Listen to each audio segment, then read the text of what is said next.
একটি বিদেশি অস্ত্র ও 2 রাউন্ড তাজা গুলিসহ গ্রেপ্তার হয়।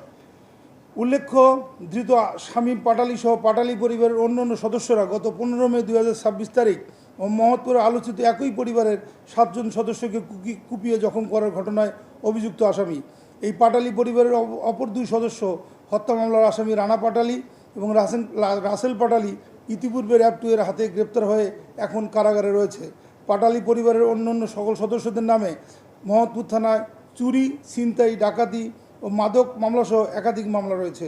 তাদের আসামিদের পিসিপিআর আমরা আমাদের প্রেস রিলিজে আপনাদের জানিয়ে দেব। চুরি, ছিনতাই, ডাকাতি, মাদক মামলা এবং মারামারি যে হেন কোনো অপরাধ নাই যেগুলো তারা করে না। তো আমরা আশা করি যে পাটালি গ্রুপের অন্যান্য সদস্যরা তো ইতিমধ্যে কারাগারে আছে, এরাও ঢুকছে এবং ভবিষ্যতে যারা এটা নেতৃত্বে আসার চেষ্টা করবে তাদেরকেও আমরা অবশ্যই গ্রেপ্তার করব।